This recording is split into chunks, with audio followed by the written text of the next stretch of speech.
Put your shoes on outside. You don't got to put them on in here. Get out. Frank Castle moment.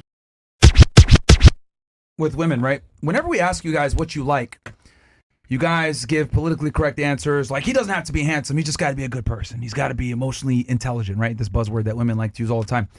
But what we found, right, when you poll women and what they're actually looking for, it's actually far more rigid than you guys like to admit, right? You guys are actually far more selective than you like to admit. And there's a bunch of social reasons for this, because if men knew the truth about what women actually look for, it makes you guys look bad. Makes you guys look extremely surface level. Because as much as women try to sit there and say that men are, what's the term, shallow, I would argue women are far more shallow than men, and you guys are far more rigid in your standards. For example, if a woman reaches a certain level, she wants a man at that level, if not better. And I would argue, as you rise up the totem pole, you want better for yourself. Now, you're saying, oh, well, I don't need all these things because I could do it myself. But what you don't understand inadvertently is that as you can do more things for yourself, you are less likely to tolerate men that cannot do for yourself. Do you not understand that? No, because yeah, women, and I get that, but that doesn't mean that I'm not okay. Because women, when you guys come into a relationship, the goal is to extract. This is the way it's been since the beginning of time. Women don't come into a relationship saying, oh, like, let me provide for this man. No, you guys come in, what can this man provide for me? And that's fine. That's a millennia biological, training. But for us, we come into the relationship understanding that we must provide value. This is why men are supposed to pay for the first dates. This is why men are supposed to plan things. This is why men are supposed to open a door. We have to provide value up front, or else we don't get a choice, or else we don't get a chance. You guys can kind of sit back and assess, is this guy worth it or not? And you guys go from there. And as you become more and more attractive and your standards go up, he has to do more to impress you. That's kind of what it is. And feminism has made it this way. I do agree with you at some point on that, but not to your extreme. Because, and it's not one or the other, because your extreme is very extreme. But, like, of course... What part of it is extreme specifically so I can address it? Because you think that a relationship is supposed to be a dictatorship. That's not what a relationship is. If that was what a relationship was, then you are finding women who want to be dictated, who want to be controlled, who want your money. Like, that's what they want. But you're a Christian, right? I am. You do understand that the Bible literally dictates a dictatorship within the Bible. In itself. In itself. Okay. Well, you follow a religion. Like you follow a religion that literally says the man is the head of the household and is the leader. And you know what? I agree. I do think that the man is head of household. I do, but not. That does not mean that he doesn't take input in from his wife. Excuse me. But that also, hold on. What's the hierarchy? Because what did God say? Because I don't, you know what? No, both of y'all, I don't care what God said. She don't care. This is what. No. Stop the fucking. Stop the show. Hold on. Chris, what's up? Rewind. You don't care what God said. What? You are not a Christian, my friend. You are. Everything else will be. Yo. No, because I said I'm working on myself as a Christian. That does not mean anything. Let's go to Rumble, guys. And then we'll go in. Then we end the show. Literally, bro, she told herself so bad. I said that I'm a Christian. Y'all know I literally expose your ass right now. Expose your ass. Drop the Rumble link. Y'all act like Rumble, men. Holy, you a real nobody's demon, hungry in here. Like, holy, are we almost done? Yes. I'm hungry as hell. All right, girls, relax. All right, it's fine. We'll go over the chats and then we'll end the show. Okay. Wow. Yeah. So well, that was interesting, and I think that's kind of the problem, right? No offense to you, but you're not the first one to do this. No, because men, the problem is y'all don't know how to listen, so you don't get what I'm saying. Listen to you? Okay, what are you saying? Yeah, because I told y'all at the beginning of this podcast, everybody wants to bash me about being a Christian. I believe in God. I do, but I'm not, like I said, I don't go to church like I should. I don't be in my Bible like I should. But that doesn't make me any less Christian. That doesn't mean that I don't sin. That doesn't mean anything. That doesn't mean that I follow the Bible like I'm supposed to. I think there are things in the Bible that are stated and they should be followed, but like I said, we're all human and we can't follow that. We can try, but Jesus is perfect and we are not. No, but you're picking and choosing. I'm not picking and choosing. I'm trying. Intentionally, though. No, not intentionally. Do you trim? Because I do, like he said, and I told him I agreed with him. I agree with him that a man should be dominant. He should be head of household, but that doesn't. Do you wear linen with mixed not fabrics? to the extreme. Heresy. Do you have tattoos, piercings? I'm not saying anything really different from your book. but no. you're saying I take it to the extreme. But literally, what I'm saying is pretty much aligned with the Bible when it comes to male leadership and responsibility and Yes, taking that's care of the family leadership, and stuff. but yours is missing love. You are supposed to love in a Love is paying your relationship. bills, That fighting is for you, not. dying for you. That is awful. That's how a guy If you show think awful, that but dying? if a man was just giving me money That's and awful? expecting me to love him, and he isn't loving me or showing me loyalty or showing me the heard things me. that a Okay, man so let me be- should, let me There is be no very- loyalty. There Can we is please stop nothing saying there. loyalty? Okay, so here's a problem, right? Loyalty's off the table today. God. So here's the thing, Not cheaters. ladies, and this goes to show, like, when I say that women don't know what men want or whatever, or you guys don't understand certain things, this is what I mean. So women think that men should love them the way that you're supposed to love us. It's your job to show affection. It's your job to be emotional. It's your job to be there and comfort us, okay? Our job is to protect you and provide for you. That's a how men dictatorship, show not love. a relationship. Men That's- show that's love. Hold facts. on. I'll Men protect show and provide love. as well. Men show love from going to work by going to work, suffering through work, earning a paycheck, giving you that money so that you can live a more cush life and not have to deal with the discomfort of the workforce and everything else. Now, again, we live in modernity, so guys are able to, work jobs that might not be as strenuous. But since the beginning of time, men went out and worked really hard and brought the resources back to their woman so that she wouldn't have to. Okay, that is how men show love, through sacrifice, through dedication, and providing for their family and being willing to die to protect said family. Women, on the other hand, you guys have to show it overtly because, quite frankly, we have to bring far more to the table. So, yes, it's your job to be nurturing. It's your job to be loving. It's your job to show your affection through emotion. That's not our job. Our job is to show love through action. So this is 2025, and women do have to work. Tell me where you can find a man other than yourself, since you'd provide for all your women. Tell me where you can find, as a woman, can you find a man that will literally take you somewhere, pay for all your things, and say, this is it. This is 100% it. No, you have to get to know that person. You have to want that person. They have to want you back. There has to be love there before anyone's willing to provide for anybody. Yeah, but Like, you're making the mistake of you're basically taking. You're trying to take biology and say that it's determined by social constructs. Like, the biology is that women still want a provider and a leader. Like, what you're saying is like, oh, well, we can be more equal and have egalitarianism. It doesn't work that way, though. 50-50 relationships never work.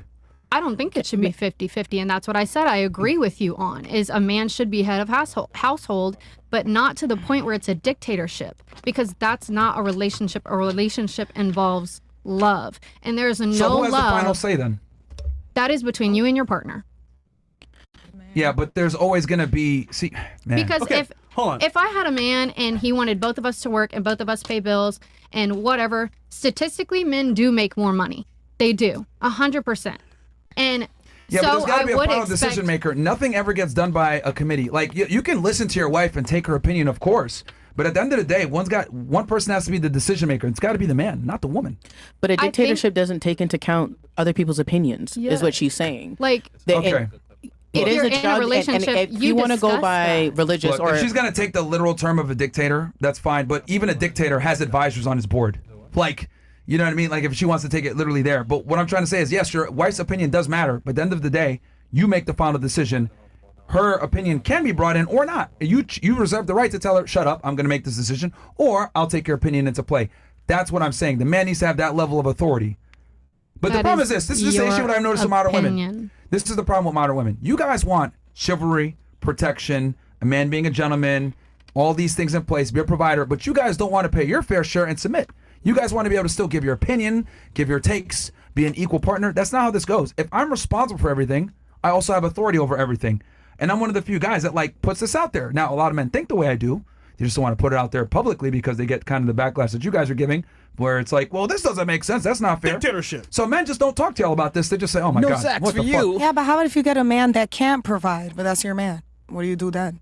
You still got to listen to the man that. Well, to be Well, honest you with you, chose if you're a wrong. How woman, does that work? if you're a woman and you get with a man that can't provide, you're an idiot. That's on you. You're an idiot. You're a complete idiot. Fair enough. You I know, just Because we I care don't- about I'm not someone's big on that. characteristics more than their money. That's not That is tangible, sad though. that you look at That's someone's not gonna money pay the bills, before you though. look at their Okay. Okay, characteristics. but listen, I have a son, and I don't want my son going around thinking he got to take care of all of females' bills. Like, girl, you need to do something for yourself. So I don't agree with that for that reason. Like, Yeah, I feel like women should, get your ass up and go do something while you could walk, and That's just that. But if men need to pay for everything and that's what you guys think, then hey, it's your opinion. You're entitled to whatever. It's the way the world has worked from forever. Yeah. We've Not only today. had It okay. doesn't. Okay, well is today better than before? Well, you ain't married. I wasn't here before. Okay. You weren't either. Okay. Like- I wasn't, Thank but God. here's the thing. You can study history, and I will tell you, since feminism in the 1960s and birth control pill and the sexual revolution, all these things Fuck happened. Bitch. Which Sorry, somebody Wait, said wait, fuck wait, your wait, son. wait, wait, who? Somebody said son, so I said she's fuck talking bitch. to the chat. Hey, don't worry, Which chat, all right? Relax. when you know, feminism, right, which has created female equality and all these things that we have, this egalitarian society that we have, nothing is good come from it, right? We have the highest divorce rates ever. We have the lowest marriage rates ever. Secularism is on the rise. The relationships are worse than ever before. Women can't find men. Yep. Men can't find women. We have the highest concentration of ever. So feminism basically has kind of fucked y'all up because most women now can't find a good guy. You go back to the 1950s, prior to feminism, a man was able to support a woman and a household off one salary from working at a factory. But now, thanks to feminism, we've doubled the workforce. The dollar is down. The economy isn't as strong. So there really has come no good from women entering the workforce. I think there's context missing because the majority of women were entering the workforce when men were away at war and they needed the workforce. So a lot of women Then didn't they even came back. Yeah, and then but there were a And lot what of happened? them were injured. A lot of them didn't have the proper mental health care. It was Yeah, aren't we like the they nurses? treated Like, their veterans horribly. All the so there's nurses are definitely needs to females. be some When you see context a to male that. Not Wait, only one that, mic at a of time, course, ladies. One mic at a time. of course, a number of divorce rates are going to drastically increase if women couldn't divorce from before. So, of course, you'd have an increase in that, right? And now that women have more options and more freedom, there's going to be different spikes when it comes to different statistics. There's always context needed when we use these statistics. Yeah, well, women initiate 80% of the divorces. Yeah, right? because they couldn't before. Now No, they can. No. They had the same rights to divorce before, but here's the difference. I'm not talking about rights. I'm sorry? I'm not talking about rights. But I'm saying they had the ability to do so, but what kept them from divorcing before? They couldn't provide for themselves. Women weren't even really allowed to have bank accounts until recently. Like, They were working. The reason why, I'll tell you why, is because we had a society that respected male authority and women had some level of shame. Now women don't have any shame. It's about living my best life. See, men will grind and have a family. Men will sacrifice their happiness for their family. Women will sacrifice their family for happiness. That's the difference. We basically told this lie to women that your happiness is paramount to everything. If you're not happy with your husband, leave. Yep. So that's what women do. They leave. They think they could get a better deal, and the family courts support them in doing so. So they have every incentive. She knows. They have every incentive to leave because they could get the child support and the alimony, destroy the family in the process, and the welfare state comes in and takes over. so then can I ask you a question, obviously, other than this Oh, one? and then one more thing. And then with the breakdown of religion is no longer, a thing that people fear and society, no shaming, etc. When you remove all these societal training wheels, what are women going to do? They're going to do what they want and what makes them happy. Relax. Which, feminism has sold them this lie that they can kind of just live life however they want and be fine. Yeah, one time. I heard that. I heard it. So I do. You said I know. What do I know? Yeah, but afterwards, you know what's fine, man. Go ahead, Mary. So yeah, I'm so my lost. so am I. go So ahead. my question is right. Now that it is widely known that women initiate the majority of divorces, and a big thing is either irreconcilable differences, infidelity, and I forget what the other top reason was. Money is one of the Money. main Yeah, reasons. yeah, money. There Yeah. you go. Well, I'm not sure what the proper term is, so yeah. Lack of money. Okay. There you go. Lack of money. So if men know that infidelity has now become a lot of women's non-negotiables, like they will leave because of that, why do they insist on cheating? Because you said that women will sacrifice their families for happiness. So if men are chasing other women to be happy, can you also say that men sacrifice their families for happiness? No, because most men don't have the capability to actually cheat. They would if they could, but most men don't have the capability to cheat. Most guys are in a relationship where the woman is telling him what to do. He got her by the skin of his teeth. He's not that attractive. He barely was not her first choice. He doesn't get sex at all. He doesn't get sex at all. I was talking about in the cases of infidelity. I know like that's generally Well, not it's the... biology, by all means. It's And also, biology. and a lot of sexless marriages. Something like 60% plus of marriages are sexless, which basically means sex once a year, if not less, or once a month. I forget the exact definition. But the point I'm trying to make is, right, when women got cheated on before, they would make it work because they understood that duty and the marriage was more important. They kind of just accepted it. Nowadays, thanks to feminism, we prioritize female happiness over the family. That's why the nuclear family's been destroyed and we have quite a bit of degeneracy we have now, because all the training wheels, religion, shame, society, and masculinity in general, they're all gone. They're all out the wayside because of feminism.